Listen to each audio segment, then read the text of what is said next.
Critical thinking will defrag your mind of propaganda-ridden viruses induced by mass media news programming.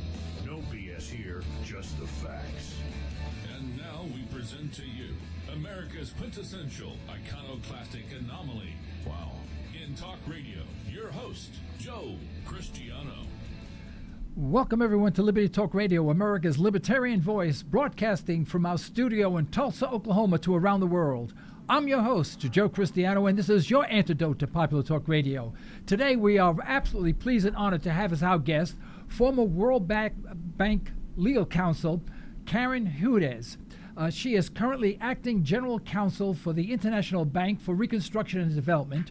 We would like to focus today about the concerns of a currency reset, its causes, its effects on the world economy, most importantly, how the average citizen, how the average person, not only in the United States, but probably around the world, how they will cope with a reset, and exactly what does that mean, what the effects will be. During our live broadcast, we don't have our phone lines. Unfortunately, they are down today. We don't know why, but we're going to do without our telephones today. So we hope that you will listen in and take notes. You can always send us email to comments@libertytalkradio.com with your questions, and we'll get them answered for you. Karen, welcome to our program. Thanks for having me on, Joe. Glad to be back. Yeah, that's right. You're back. This is, I guess, your third or fourth time that you've been on this program. We're just pleased to have you. Karen, in your writings, you talk about a currency reset. David Stockman wrote a book called The Big Reset. You know, it's 720 pages long. I haven't been through it all yet. And he talks about the big reset. When we say reset, what are we referring to? What we're referring to is the fact that paper currencies always crash, and they've got to be replaced with something else. And what we're hoping to do is to replace them first with U.S. Treasury dollars. That's what John F. Kennedy was going to do. And the other thing that John F. Kennedy was going to do was he was going to back the dollars with the gold that belonged to the U.S. that's in a special trust that's administered by the World Bank and IMF Board of Governors. And we know that John F. Kennedy was planning on doing this because he signed something called the Green-Hilton Agreement 8 days before he was murdered. And Ronald Reagan also accessed the U.S. monetary gold reserves. And that's why John Hinckley shot him. But those reserves are still there. They're still available. And the reset is going to replace Federal Reserve notes, which are private bank notes. They're unconstitutional. They're a scam. The interest that the Fed is charging us, that's also a scam, because actually the Fed owes us much more money than we owe them. And so the reset is to get these crooks out of the picture, and obviously they're resisting. So we can't talk definitively about exactly what the events are going to be, because these, I don't know what you want to call them, but they're trying every which way to put a monkey wrench in the works, but we know that they're going to be ultimately put aside. And the reason we know this with near certainty is because in 2004, the National War College, a political scientist who had developed a model called the Power Transition Model, and his name is Jacek Kugler, came to the World Bank and gave us this model. It's 90 to 95% accurate. What it does is it predicts how coalitions will form. It has been completely on track, and there is a coalition. It's the Coalition for the Rule of Law, and the United States is actually acting without the Federal Reserve in interacting with all of our allies. And you can see the correspondence on this, which I put out on Twitter and Facebook. I'm also something else in addition to being the acting general counsel. I'm called the Overseer Mandate Trustee of this trust that the World Bank and IMF were actually established to administer. Yeah. Now, the gold that you're referring to, there's supposed to be gold in Fort Knox or wherever, wherever they're supposed to be held. And do we actually have this gold? I mean, does anyone know that? Or is the gold that you're referring to, is that a global consortium of gold in which the American dollar will be backed by this gold and used as a world's reserve currency, sort of like a special drawing right, if you will? No, it's not like a special drawing, right? Yes, the gold is definitely there. The way it's going to work is we're going to put the gold in the currency itself. There's a technology for this. It's called Aurum. What you do is you take the gold and you press it very, very thin, and then you put it in a plastic envelope. And this handles just like paper currency, but it's got the exact amount of gold in the face amount of the bill, in the bill. So we're going to be actually handling gold ourselves. Oh, so you will actually have, it would be like having a gold coin, only be paper thin, if you will. Yes, because when you have a gold coin, that's worth $2,000-$3,000. You can't go and buy groceries with something like that. Right. So this is a way of having the gold in the currency itself. But we're going to do this in a two-step process. First, we're going to have the treasury dollars, because we have to have a good inventory of the gold, and we have to then mint the Aurum. So there's going to be a transition. But first, people are going to get treasury dollars, which will be convertible. We're going to use those treasury dollars in exchanging for the Aurum once that's ultimately minted.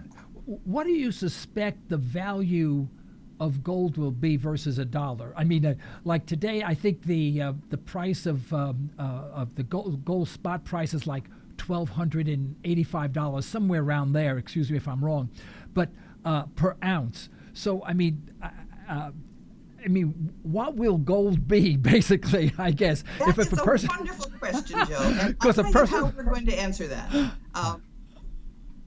And I've had some suggestions. By the way, let me clarify exactly how this reset is going to work, because I'm sitting right in the very hub of this, and there are people who are getting very resentful because they say that I have no right to decide things for them, and they are 100% correct. I have no intention of deciding anything for anybody. I'm like a switchboard operator.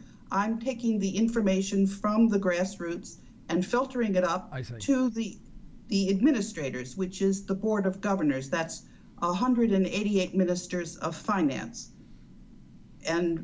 But they're also not deciding for the people, because the most important component of this global currency reset is to take this group that 3 mathematicians at the Federal Institute of Technology in Zurich, Switzerland, call the Network of Global Corporate Control.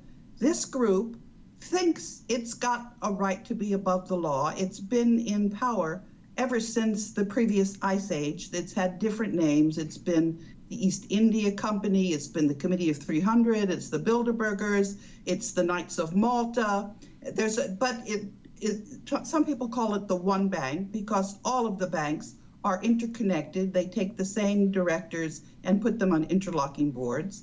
In any event, this group thinks that they have the right to tell us what to do, but because of this power transition model that came from the U.S. Department of Defense, we know that we are actually much stronger than them when we work in a coalition, and I'm in the very center of that coalition, and the people who are interacting with me are also part of that coalition. So you can see that coalition very readily. If you go on YouTube, you'll see the videos that I upload. I have a program on DCTV which airs weekly. Every other week it's live, and the alternative week there are programs that I have pre-recorded.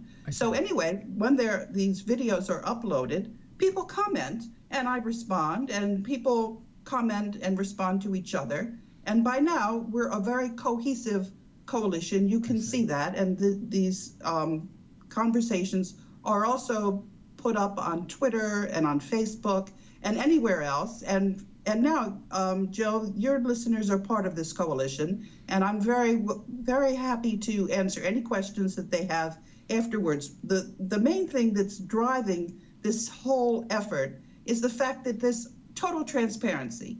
There is not a single day that I have something that I haven't conveyed to people, because a lot of people are curious, how can this lady, where all of the presidents of the United States have been assassinated, how could this lady be for real? And I've had people asking me, who's above me? And the people that deal with me laugh, because they know I'm a very obstreperous person. And as I said rather bluntly, I said, the only time anybody is above me is if I want that. That's right. So anyway, but getting back to how this coalition works, where we are right now is that I have been communicating with, most recently, with the Development Committee. That's the 25 ministers of finance that are on a committee that was set up in 1977. It was set up deliberately because the board inside the World Bank had been captured by this network of global corporate control. And as a law student, I wrote a legislative history of this group, the Development Committee, and I published it. That was one of the reasons I think that I was hired into the World Bank, because people knew that the gold was going to have to come out. It's been in something called sequestration. That means that for 50 years, nobody was allowed to touch it. That was so that at the end of those 50 years, there would be no claims. There's a concept called the statute of limitations. It's an old Roman concept. And if you have a claim and you haven't been able to win that claim, after 50 years, it's stale.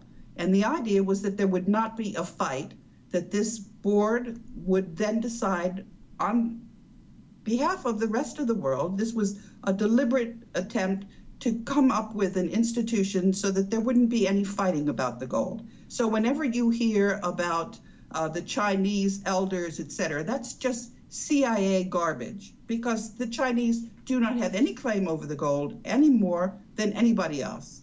And there have been a lot of people who have been trying to bribe me or trick me or whatnot to get me to agree to give them seniority, to give them dibs on the world's wealth. And I've refused that. I've said I'm the lawyer for the Board of Governors.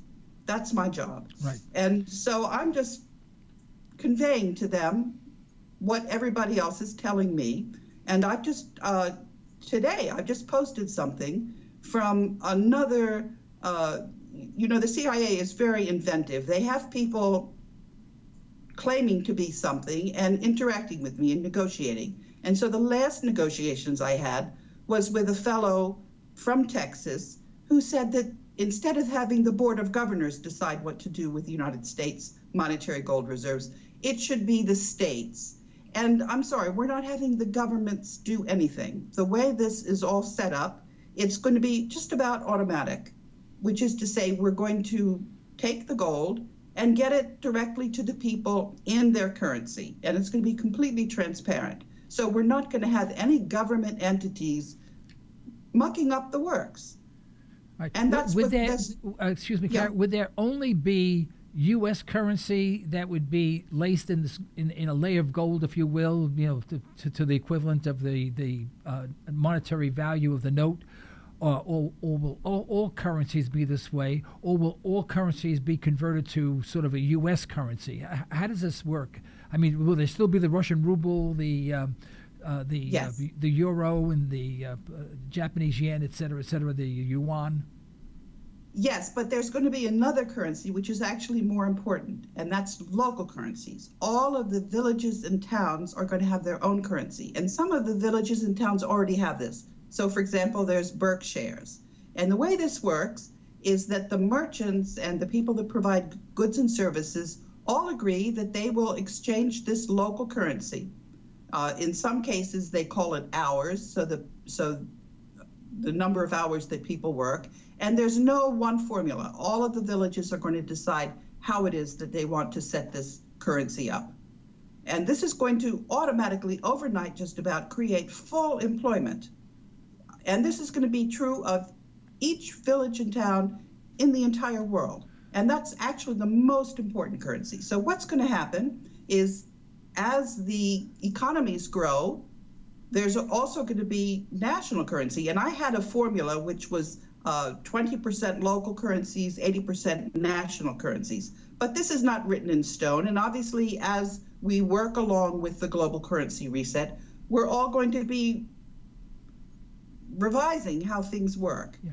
And the way this is going to work is, a lot of people are asking me they say they have a wonderful idea, I should take it and sell it to everybody. And I've I've said that I'm not in the job of doing that. I'm not going to give one person a leg up. This is going to be vetted in the local areas, and local areas are going to be learning from each other.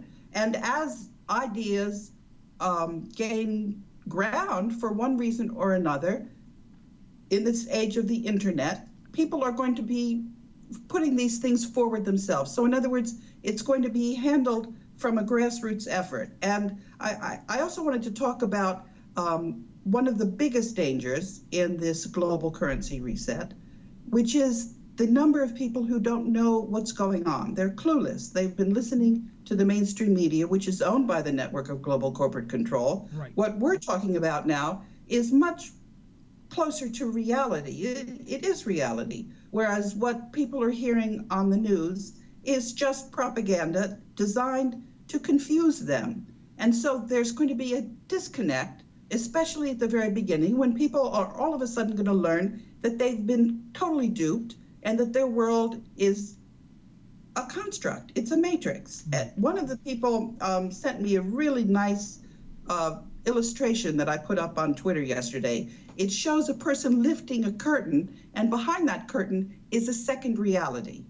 Right. And that's where we are. And so the danger is that when people learn how seriously they have been duped, they're going to get angry, or possibly they're going to panic.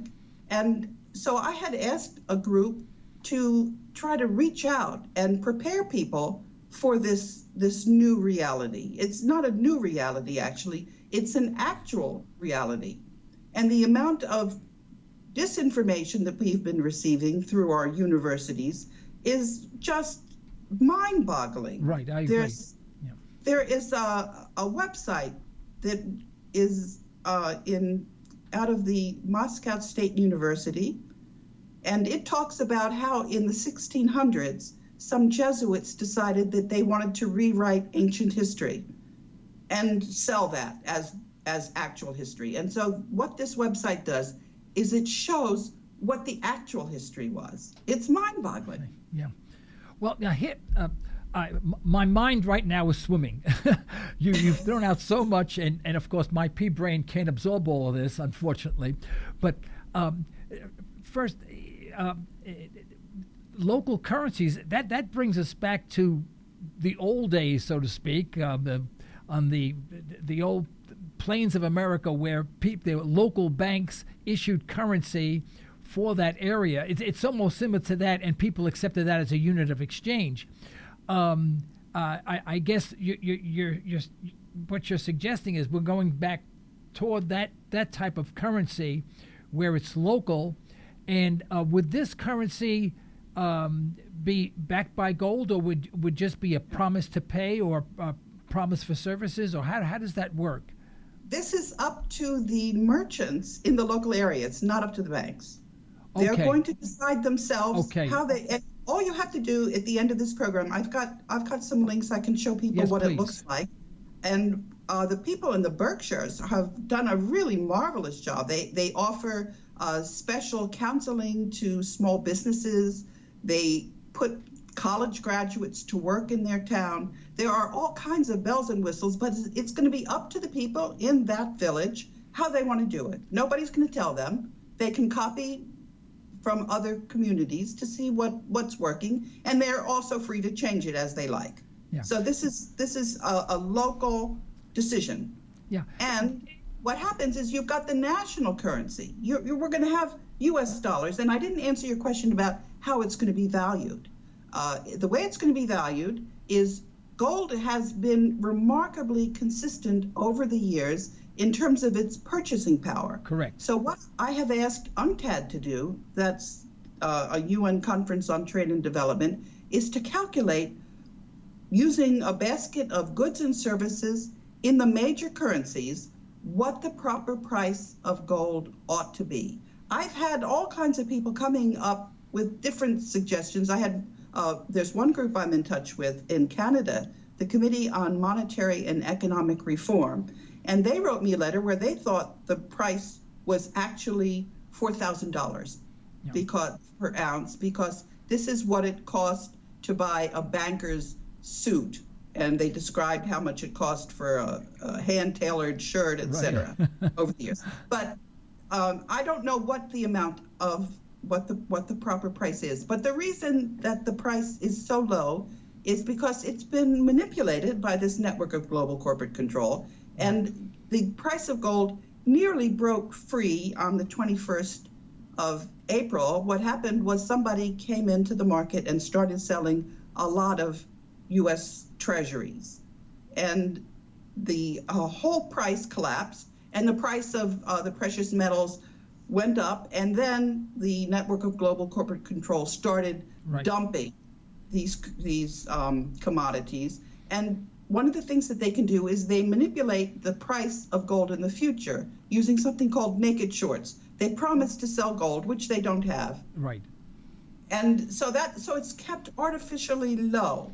And one of the things that is probably a good idea is for people to buy amounts of precious metals right now, because I do think we're going to have a smooth transition, but I have no guarantees.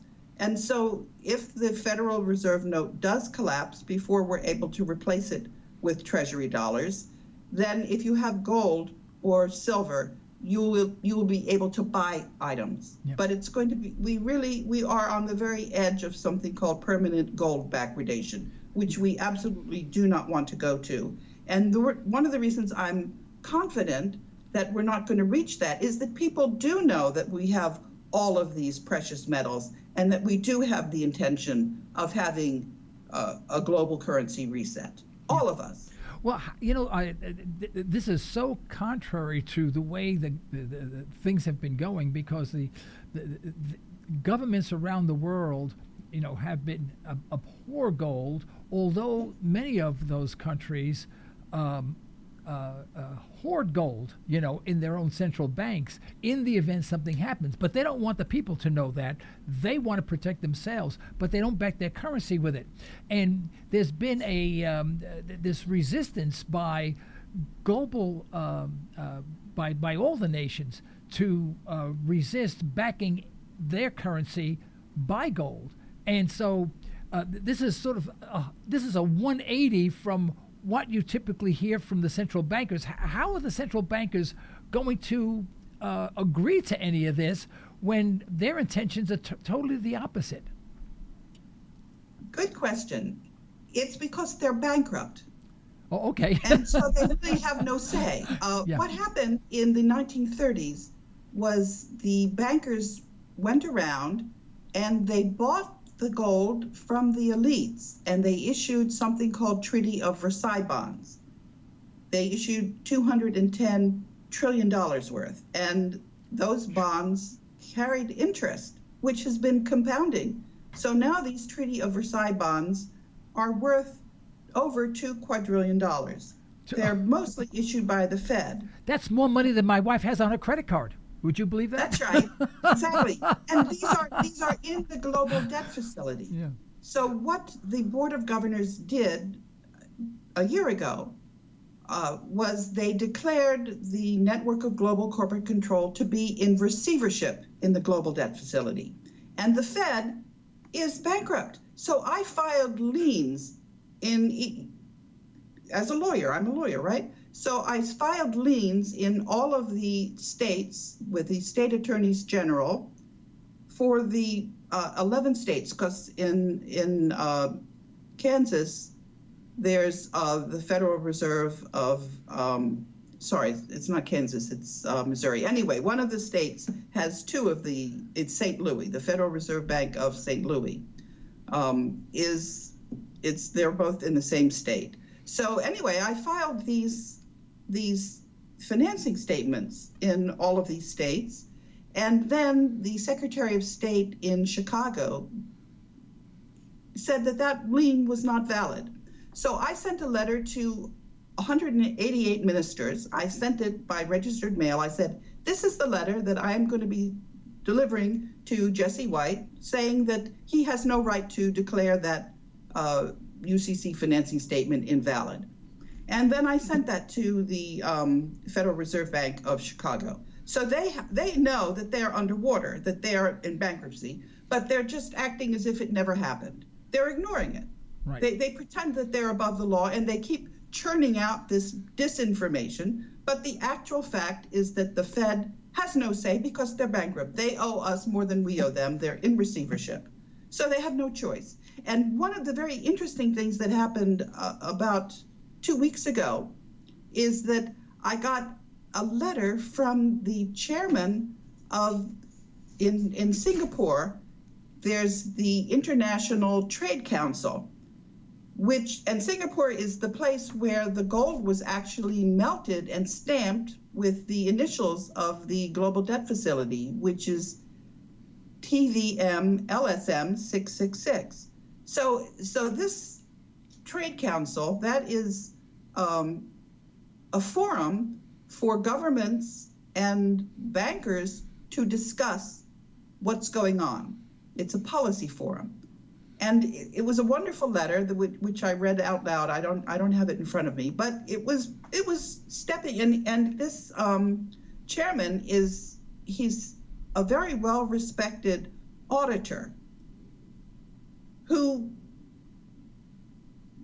let it be known that the time for pretending as if this is not happening is over. So we have a forum for discussion with the bankers. I actually discussed this at the end of the annual meeting. There was an annual meeting, a spring meeting of the Ministers of Finance and Development in Washington in April. And at the end of that, I discussed this with one of the senior representatives of the bankers, saying, it's pretty clear what the reality is, and it's time to come to discussions and to make a smooth transition and to stop pretending because you don't own the world's wealth. The world's wealth is administered by the Board of Governors. And I've made these same statements to all of the governors and also the adjutants general, because this is a military issue, obviously. And I've been so far having a difficult time getting people to just sit down and be serious and talk about how the transition is going to take place. Well, how would you advise the average Joe Blow who's not attuned to what is going on? I mean, the average person, whether it be in the United States or any place else in the world, who is accustomed to using the local currency, who thinks that anything outside the mainstream media is sort of conspiracy theory and they don't want to be part of it. Typically in debt, the United States is in debt. Very few people have no debt. I'm one that don't have no debt. I was a poor debt, but I'm an old timer, and there are not many people in my camp. How do you advise these people to prepare for what is to come? Because we know the day of reckoning is going to come in one way, shape, or form, whether it be the paradigm that you spelled out or utter chaos, but there's going to be a what they call a come to Jesus meeting, one of these days. How do you suggest for our listeners how they prepare for this reset? That is a wonderful question. I'm so glad you asked that, Joe.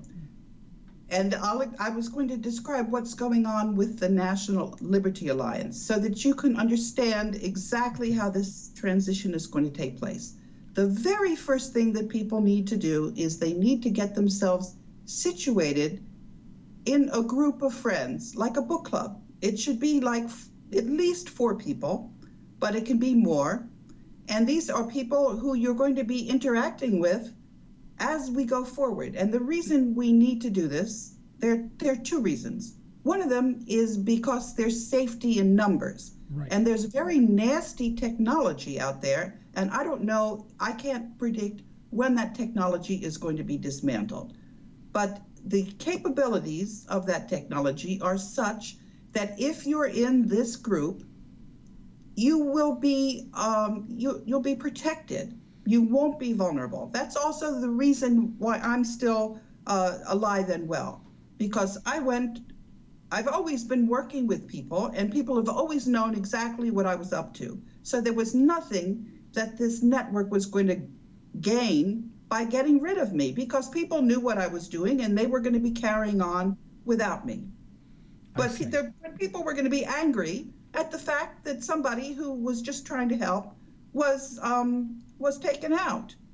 So this is what you need to do. You need to get in these groups, and there are different things that this group is going to help you with.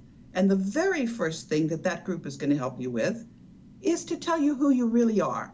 Because as humans, we don't like to admit things about ourselves that are not quite pleasant.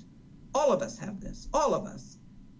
My sisters and I had a real difficult time because I was acting like a goody two-shoes, and they were actually the ones that were on board with what needed to happen with my elderly mother.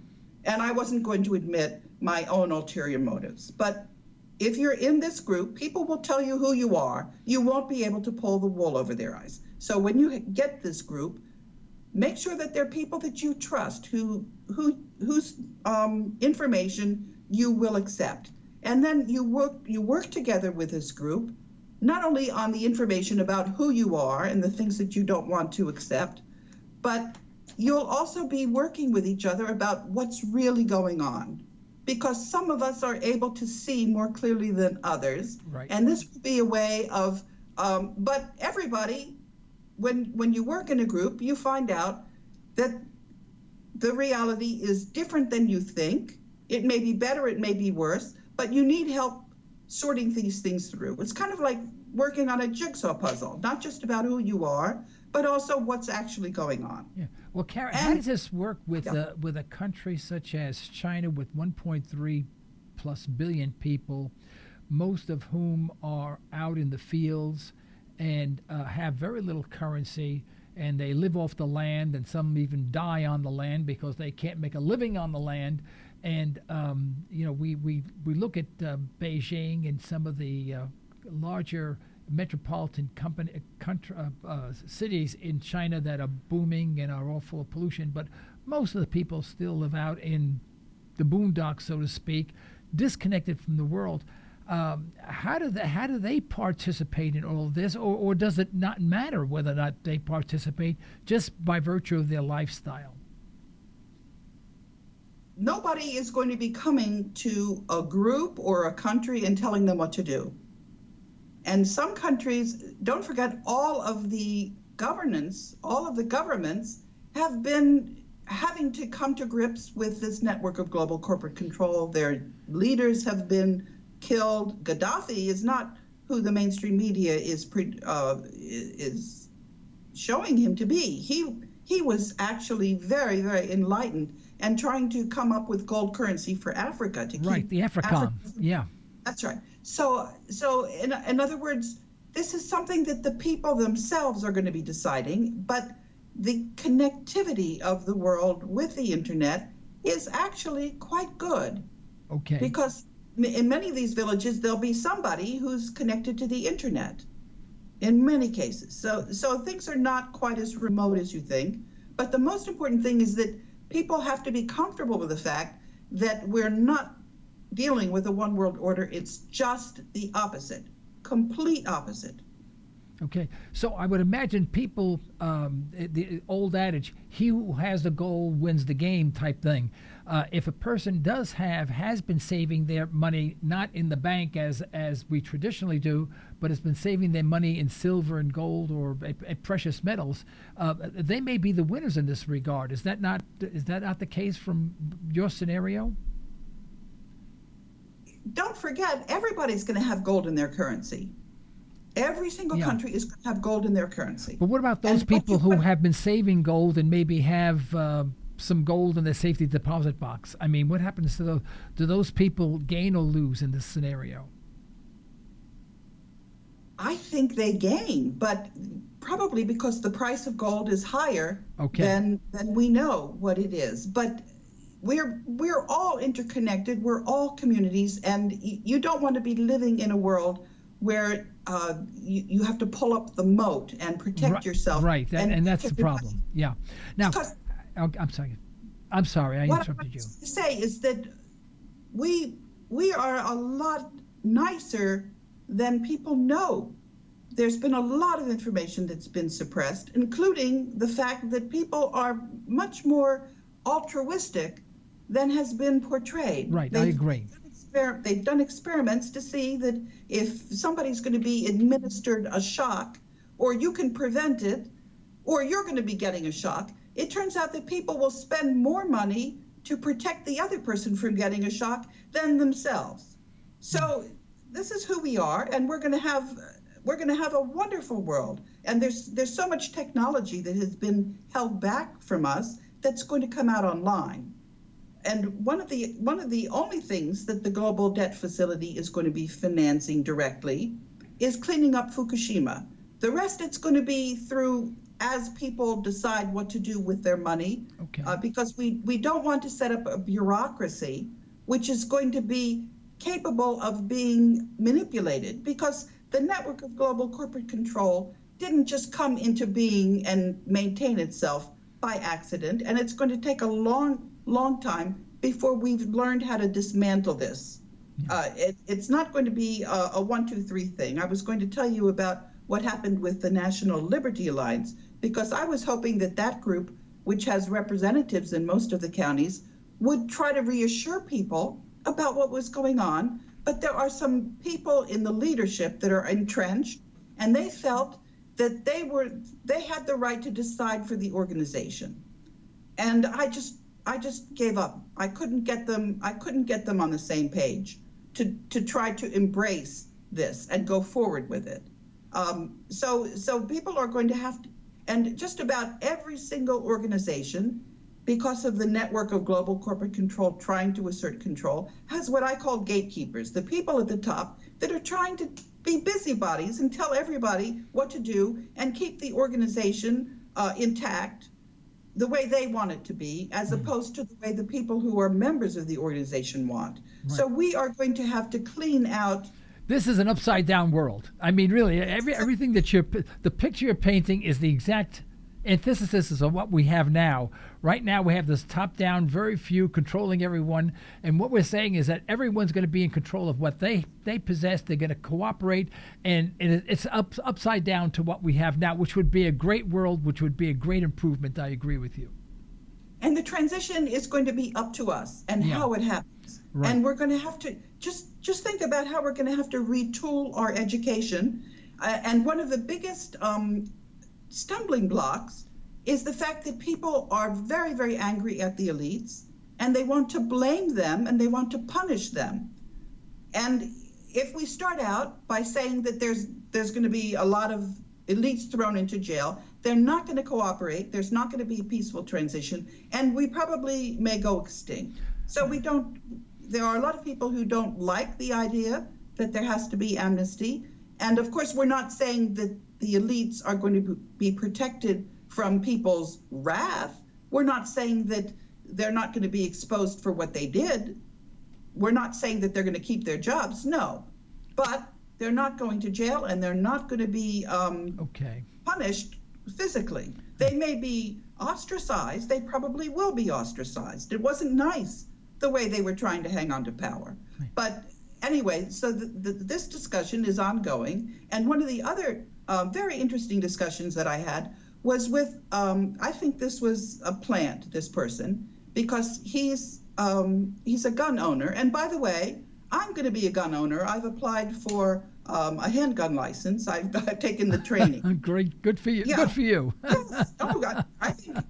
By the way, that's also probably some advice, because we do not know how this transition is going to go. Right. I believe it's going to be peaceful, but I have no guarantees. And so what I said to this person was that I think the likelihood is very large that we will have a peaceful transition. I'm basing this on this very accurate power transition model. And if anybody's curious about how this power transition model works, you should see what I said to General Dunford, because the U.S. military is going to be asserting its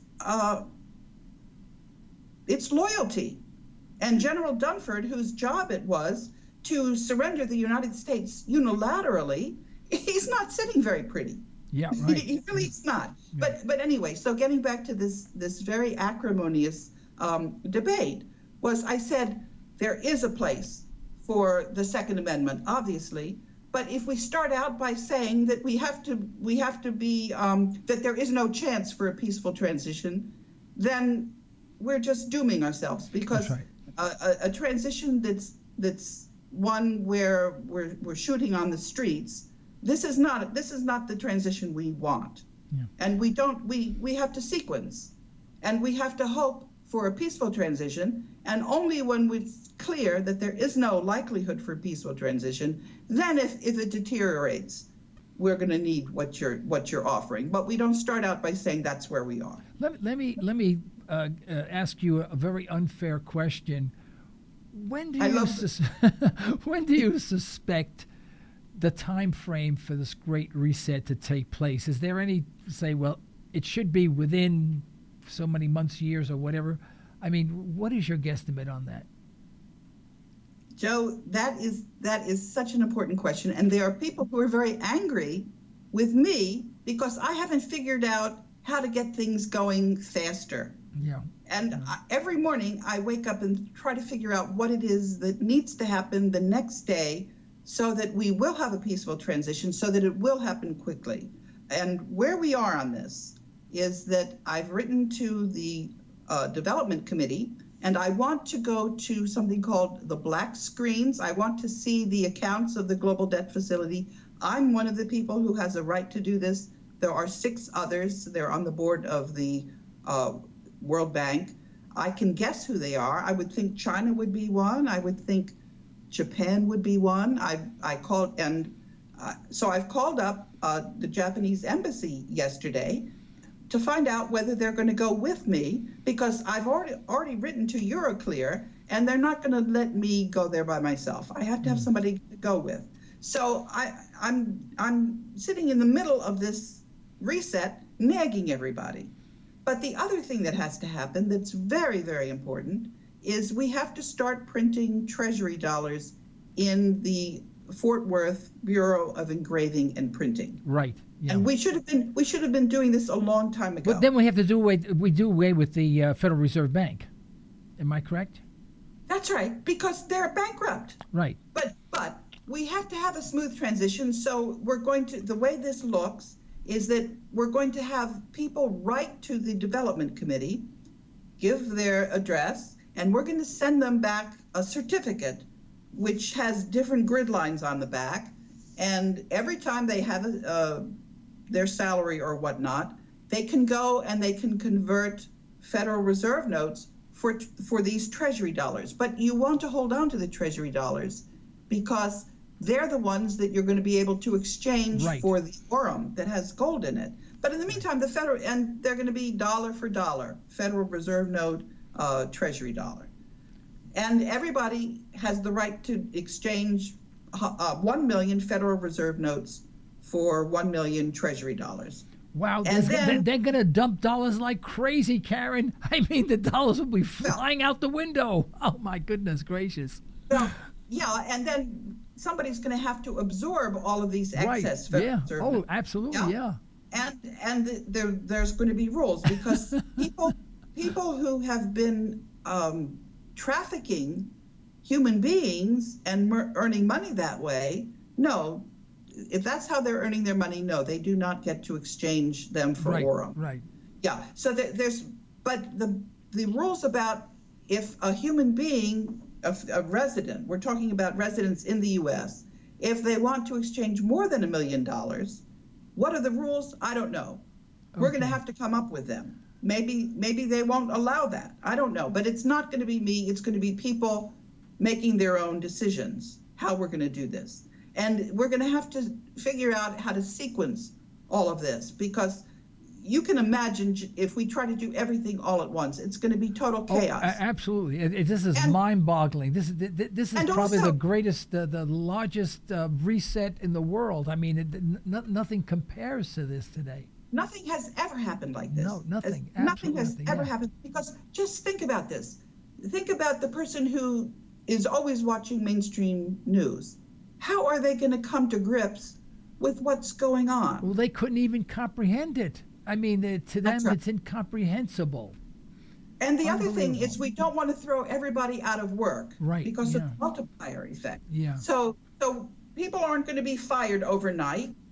There's going to have to be a high degree of tolerance as we get this transition going. And the most important thing is sequence. We have to figure out what things have to happen immediately and do those, and leave the other things on the back burner so that as we get up and running, we can make better decisions, because we've been so misinformed. And the other thing is our health has been completely compromised. And there are wonderful things.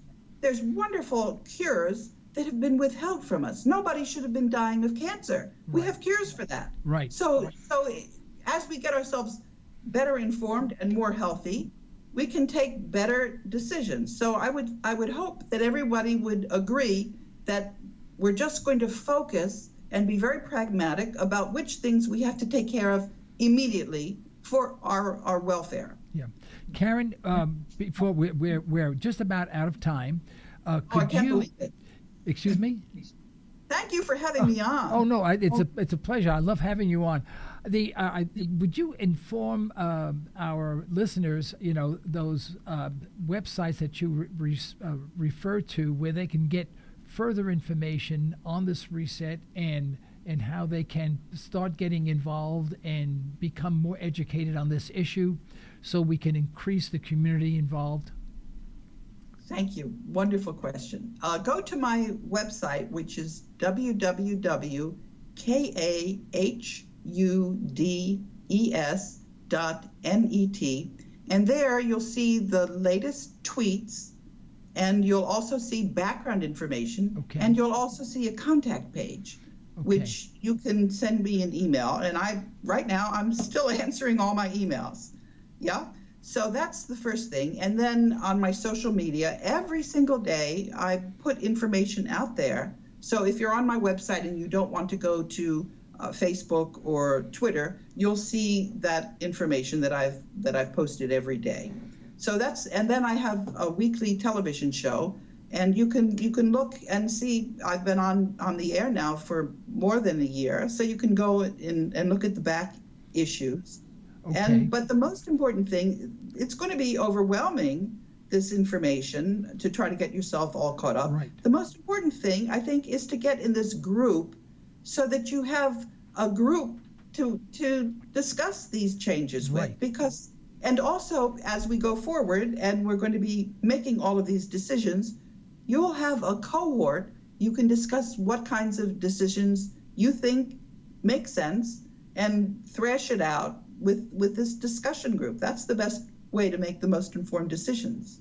Well, Karen, thank you so much for being on our program. We certainly enjoyed what you had to say, and we profit by it. We hopefully it'll save many people. We hope you would accept our invitation to return at a later date and give us a further update in the next couple of months or so. Gladly. And want to thank you very much for being on our program, and we look forward to seeing you again. Thanks for having me on, Phil. Okay. Bye-bye, Karen. Thank you. Folks, this is the end of today's broadcast. We'd like to thank our sponsors for the financial support, and we'd like to thank you for listening in. You can further the cause of liberty by recommending this program to your friends, and let us hear from you. Our email address is comments@libertytalkradio.com. Remember, you're either allowing your liberties to be taken away or you're striving to protect them. Unfortunately, there is no middle ground. Until next time, this is Joe Cristiano. You've been listening to Liberty Talk Radio. Stay well. Stay tuned.